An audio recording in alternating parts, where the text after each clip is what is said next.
Digital marketing లో అనుభవం ఉన్న ఎగ్జిక్యూటివ్స్ కావాలను సంప్రదించవలసిన నెంబర్లు 8688926084. మార్నింగ్ న్యూస్ లో వివిధ దినపత్రికల్లో ఉన్నటువంటి అంశాలని మనం ఒకసారి చూసే ప్రయత్నం చేద్దాం. వెలుగు దినపత్రికకు సంబంధించి ఇది ప్రధానమైనటువంటి వార్త. భయపెట్టుడే మోడీ ఎజెండా, ప్రశ్నిస్తే ఈడీ సిబిఐలతో దాడులు. రాహుల్ గాంధీ 10 ఏళ్లుగా రాజ్యాంగంపై దాడి చేస్తున్నారు. నేను ఎన్డీఏ సర్కార్ బాధితుడినే, నాపై 20 కేసులు పెట్టి ఇల్లు గుంజుకున్నారు. హింసను ప్రేరేపించే వాళ్ళు హిందువులు ఎట్లయితారు? శివుని చేతిలో త్రిశూలం అహింసకు ప్రతీక. మతం పేరుతో బీజేపీ అందరినీ భయపెడుతున్నది. హిందూ సమాజం అంటే బీజేపీ, ఆర్ఎస్ఎస్, మోదీ మాత్రమే కాదు. గుజరాత్ లో మోడీని ఓడించి తీరుతాం. లోక్సభలో బీజేపీపై ప్రతిపక్ష నేత ఫైర్. రాహుల్ కామెంట్లపై ప్రధాని మోడీ అభ్యంతరం. హిందువులను అవమానించారని ఆగ్రహం వ్యక్తం చేసిండు. ఇంకా కేంద్ర ప్రభుత్వానికి వ్యతిరేకంగా ఎవరు మాట్లాడినా, అవినీతిపై ఎవరు నిలదీసినా వాళ్ళను దర్యాప్తు ఏజెన్సీలతో భయపెట్టుడే ప్రధానమంత్రి నరేంద్ర మోడీ ఎజెండా అని కాంగ్రెస్ ఎంపీ లోక్సభలో ప్రతిపక్ష నేత రాహుల్ గాంధీ అన్నారు. 10 ఏళ్లుగా రాజ్యాంగం, దేశ విలువలపై ఓ క్రమ పద్ధతిలో దాడి చేస్తూ వస్తున్నారని ఫైర్ అయ్యారు. సొంత పార్టీ ఎంపీలను కూడా మోడీ వదలలేదని ఆరోపించారు. వారిపై కూడా నిఘా పెట్టారని విమర్శించారు. ఆపోజిషన్ పార్టీ లీడర్లపై ఈడీ, సిబిఐ, ఐటీతో దాడులు చేయిస్తున్నారు. కొంతమంది లీడర్లు ఇప్పటికీ జైల్లోనే ఉన్నారు. నేను ఎన్డీఏ సర్కార్ బాధితున్నే, నాపై కూడా 20కి పైగా కేసులు పెట్టారు. 2 ఏళ్ల జైలు శిక్ష పడింది. నా ఇల్లు గుంజుకున్నారు. ఈడీ ఆధ్వర్యంలో 55 గంటల పాటు విచారణ ఎదుర్కొన్నా అని రాహుల్ అన్నారు. దేవుడు చెబితేనే పెద్ద నోట్లు రద్దు చేశారా? అయితే నరేంద్ర మోడీ గారు గతంలో ఒక వ్యాఖ్యలు చేసిరు. ఏందనంటే, నేను అసాధారణ వ్యక్తి, దేవుడు నాతో కనెక్ట్ అయ్యిండు అనేటువంటి మాటలు మరి ఆయన ఏ సందర్భంలో చెప్పినో ఒకసారి అయితే చెప్పినట్టుండు. అయితే మీరు దేవుడు చెప్తేనే పెద్ద నోట్లు రద్దు చేశారా అని చెప్పి, దేవుడు చెప్తేనే అగ్నివీర్ పథకాన్ని తీసుకొచ్చారనేటువంటి మాటలతోటి నిన్న రాహుల్ గాంధీ ఒకానొక దశలో మోడీ పైన మాటల తూటాలు పేల్చిండు. నేను అసాధారణ వ్యక్తిని, నాకు దేవుడితో డైరెక్ట్ కనెక్షన్ ఉంది అంటూ మీడియాతో మోడీనే అన్నారు. పెద్ద నోట్లు రద్దు చేయాలని దేవుడు చెప్తేనే ఈయన చేసినట్టున్నారు. ముంబై ఎయిర్పోర్ట్ అదానికి ఇచ్చేయని దేవుడు చెప్పిండేమో, మోడీ ఇచ్చేసిండు. దేవుడి నుంచి ఏం మెసేజ్ వస్తే అది మోదీ వెంటనే ఇంప్లిమెంట్ చేసుకుంటూ పోతున్నారు. పరమాత్మ డైరెక్ట్ గా మోడీ ఆత్మతో మాట్లాడుతుండు. మనమంతా సాధారణ మనుషులం, అందరూ మాదిరి పుట్టి చనిపోయే జీవులం. కానీ నరేంద్ర మోడీ గారు అట్లా కాదని చెప్పి నిన్న కొన్ని వ్యంగ్యాస్త్రాలు ఆయన మీదకి ప్రదర్శించడం జరిగింది. ఏదేమైనప్పటికీ కూడా ఈ అంశాన్ని మనం ఒకసారి పరిశీలిస్తే ఇదేమో మల్లికార్జున ఖర్గే గారి కామెంట్స్. ఇవి చందాదేదో దందా కరో, ఇది మోడీ నినాదం. రాజ్యసభలో ఖర్గే విమర్శలు చేసినటువంటి మాట. అయితే ఇక్కడ భయపెట్టుడే ఏంది అసలు ఈ పంచాయతీ? శివుడి బొమ్మని రాహుల్ గాంధీ గారు ఎందుకు లేవనెత్తిండు? శివుడి బొమ్మలో ఆయన ఎడమ చేతి వైపుకు వెనకాల వైపు ఉన్నటువంటి త్రిశూలాన్ని ఉచ్చరిస్తూ, ఈ త్రిశూలం ఇది మారణాయుధం అయితే ఆయన కుడి చేతిలో ఉండేది, కానీ శాంతికి ప్రతీక అనేటువంటి మాటను అక్కడ రాహుల్ గాంధీ గారు అక్కడ శివుడి ఫోటోను చూపిస్తూ చేసినటువంటి వ్యాఖ్యలు ఏవైతే ఉన్నాయో దానిపైన ఇటు మోడీ ఇటు అమిత్ షా తీవ్ర స్థాయిలో అభ్యంతరం వ్యక్తం చేసినారు. మరి హిందూ దేవుడే కదా, హిందూ దేవుడి ఫోటో చూపిస్తే వీళ్ళు ఎందుకు అభ్యంతరం చేసినారంటే ఇక్కడ అసలు పంచాయతీ వచ్చింది. ఒకసారి మనం మాట్లాడుకుందాం దాని గురించి. పంచాయతీ అంటే మామూలు పంచాయతీ కాదు. ఇది అసలు శివుడి ఫోటో రాహుల్ గాంధీ చూపెట్టడం వెనకాల ఉన్న స్ట్రాటజీ ఏంది? ఎందుకు మోడీ, అమిత్ షా ఈ అంశాన్ని భయపడ్డారు? ఈ అంశాలు చూసుకుంటే ఇక్కడ శివుడు, రాముడు. అయితే అక్కడ రాముడి ఫోటో చూపించినుంటే వాళ్ళు అనకపోదురేమో, బహుశా మేబీ శివుడి ఫోటో చూపించారు కాబట్టి అన్నారు. ఎందుకు అన్నారంటే మొత్తం భారతదేశంలో హిందుత్వానికి పెద్దన్నలం మేమే అనేటువంటి రీతిన భారతీయ జనతా పార్టీ వ్యవహరిస్తూ వస్తూ ఉంది. సో ఇక ఈ దేశం అంటే హిందుత్వం, హిందుత్వం అంటే రాముడు, రాముడు అంటే వీళ్ళందరినీ రక్షించేటువంటి భారతీయ జనతా పార్టీ. సో దాని అనుబంధ సంస్థగా ఉన్నటువంటి ఆర్ఎస్ఎస్ అనేటువంటి ఒక వ్యవహారం నడిపించారు. కానీ ఇక్కడ రాహుల్ గాంధీ గారు అత్యంత చాకచక్యంగా, తెలివిగా శివుడిని తెరపైకి తెచ్చిండు.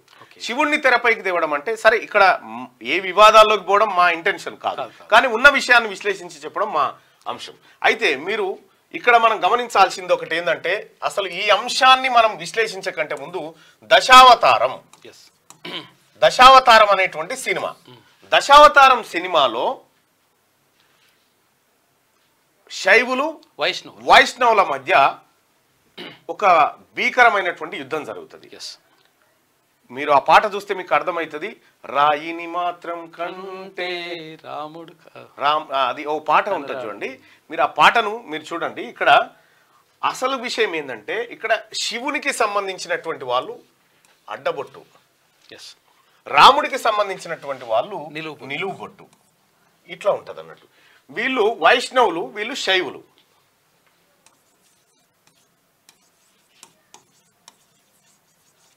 వీళ్ళు శైవులు. శివుని ఆరాధించే వాళ్ళు శైవులు. వైష్ణవం అంటే విష్ణువుని ఆరాధించేటోళ్ళు, వీళ్ళని ఆరాధించేటోళ్ళు.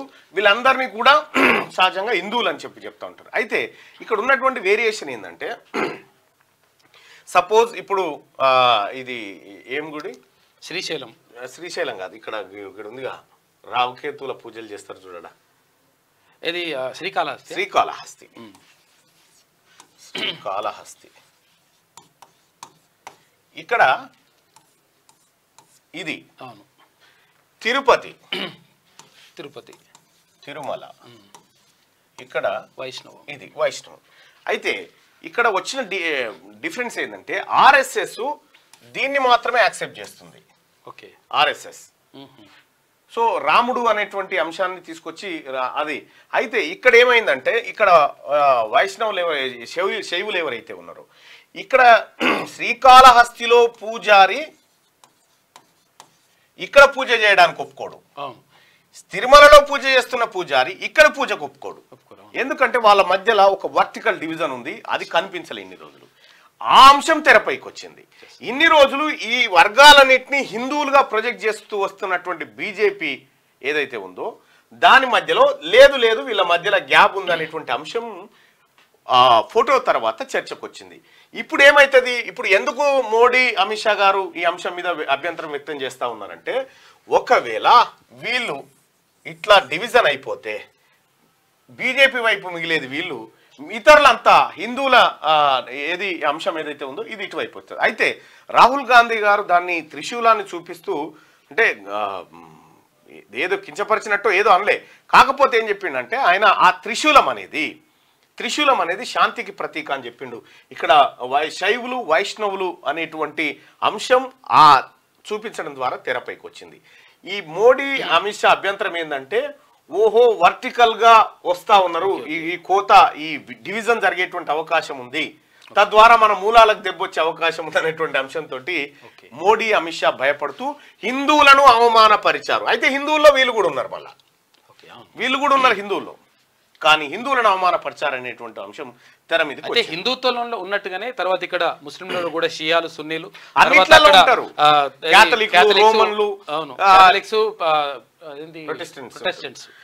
ఇట్లా రకరకాలుగా అన్ని మతాల్లో ఈ డివిజన్ ఉంది. అన్ని మతాల్లో ఉంది, లేదని కాదు, అన్ని మతాల్లో ఉంది, అన్ని మతాల్లో ఈ వ్యవహారం ఉంది. కానీ పార్లమెంట్ లో జరిగినటువంటి చర్చ ఏదైతే ఉందో, బీజేపీ ప్రధాన ఆయుధంగా ఉన్నటువంటి హిందూ అనేటువంటి అంశాన్ని ఒక ఇట్లా డివిజన్ లోకి తీసుకురాగలగడంలో రాహుల్ గాంధీ సఫలమైంది. ఇక్కడ కూడా రాహుల్ గాంధీ అనేకమైనటువంటి అంశాలను ప్రస్తావించి, ఇక్కడ మోడీ రామ మందిరం ఓపెన్ చేస్తే ప్రజల్ని దూరం పెట్టిండు, చాలా మంది పీఠాధిపతులను దగ్గర రానియలేదు అనేటువంటి అంశాలను ప్రస్తావిస్తూ అసలు ఇది వ్యవహారం అని చెప్పి తేవడంతో దేశంలో ఒక సమగ్రమైన చర్చ జరిగింది. రెండో అంశం, గుజరాత్లో ఈసారి మిమ్మల్ని ఓడగొడుతున్న లిక్కే రకో అన్నాడు, అంతే. సో ఆ రకంగా జరిగింది. ఇక్కడ రైతులను, ఆ తర్వాత మణిపూర్లో మంటలు రాజుకుంటే, మణిపూర్ మొత్తం సివిల్ వార్ జరుగుతూ ఉంటే నరేంద్ర మోడీ గారు ఒక్కసారి కూడా మణిపూర్ అనే మాట మాట్లాడలే, కనీసం అక్కడికి పోయి తొంగి చూడలేదు అనేటువంటి ఆరోపణ కూడా నిన్న ఎల్ఓపి చేయడం జరిగింది. సో పార్లమెంట్లో జరుగుతున్నటువంటి చర్చ ఈ అంశాలపైన చాలా తీవ్రమైన చర్చ జరుగుతూ ఉంది. మరి ఇవాళ పార్లమెంట్ ఎట్లుంటుందో చూడాల్సినట్టుంది. ఇది శివుడికి సంబంధించి సోమవారం లోక్సభలో మాట్లాడుతున్న రాహుల్ గాంధీ, ప్రధాని నరేంద్ర మోడీ, కేంద్ర హోంమంత్రి అమిత్ షా నిన్న వాళ్ళు మాట్లాడుతున్నటువంటి మాటలు అయితే ఇది నిన్న. అయితే చాలాసార్లు కూడా నరేంద్ర మోడీ మరి ఎందుకన్నాడు, నేను డైరెక్ట్గా దేవుడితో మాట్లాడతానేటువంటి మాటలు చెప్పారు. డిజిటల్ మార్కెటింగ్ లో అనుభవం ఉన్న ఎగ్జిక్యూటివ్స్ కావాలను సంప్రదించవలసిన నెంబర్లు 8688926084.